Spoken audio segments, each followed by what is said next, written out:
ইচ্ছা না থাকা সত্ত্বেও আমাদের অনেক সময় অনেক কাজ করতে হয়।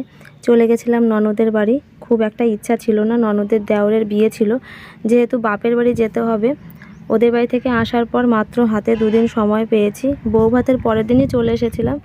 তো মাত্র 2 দিন ছিল হাতের সময় আমার জিনিসপত্র গোছানোর। জিনিসপত্র তো ধরো একটু সময়ের মধ্যে গুছিয়ে ফেললাম, কিন্তু বাড়ির যে আরও জিনিসপত্র আছে, মানে জিনিসপত্র বলতে কি নিজস্ব অনেক কাজকর্ম থাকে। বাইরের কাজকর্মগুলো তো আমার শাশুড়ি মা ধরো করে ফেললো, কিন্তু নিজের যে অনেক ঘরের কাজকর্ম থাকে, জিনিসপত্র গোছানো। যাই অনেক দিন পর, 1 বছর পরে যাই, তো 1-1.5 মাস তো থেকেই আসতে হবে, তার জন্য ঘরটরগুলো একটু গুছিয়ে রেখে যেতে হয়, নানান কাজ থাকে।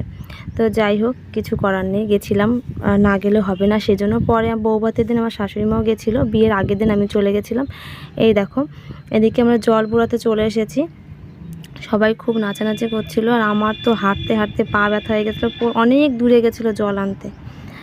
তো যাই হোক, এই যে বাড়িতে জল আনার পর এদিকে দেখো বরমশাও নাচ করছে, এদিকে দেখো গায়ে হলুদের পর্ব চলছিল, স্নান করানো হচ্ছিলো, এদিকে ফটোশ্যুটও চলছিল। তারপর সন্ধ্যার সময় রেডি হয়ে আমরা বেরিয়ে পড়েছিলাম, যেহেতু সন্ধ্যার পরপরই হচ্ছে লগ্ন ছিল, 6টার পরপরই লগ্ন ছিল, আর 10টার মধ্যে শেষ লগ্ন। এদিকে দেখো চলে এসে এদিকে বরের হচ্ছে পিঁড়িতে দাঁড়িয়ে পড়েছে, এদিকে বিয়েও শুরু হয়ে গেছে। আর বৌমনিও খুব সুন্দর, বৌমনি বলতে নতুন দিদিভাই বলি আর কি, বুনু সম্পর্কে বুনুই বলি। যাই হোক, দেখতেও সুন্দর ছিল।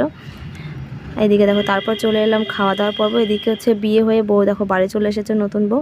এইটা হচ্ছে বউ ভাতের দিন। এই যে শাশুড়ি মা বসে আছে নতুন বউর, ওদিকে ননদ, ওটা হচ্ছে জ্যাঠা শ্বশুরের মেয়ে। তারপর আমরা এদিকে নাচানাচি করছিলাম, এদিকে অর্কেস্ট্রারও এনেছিল।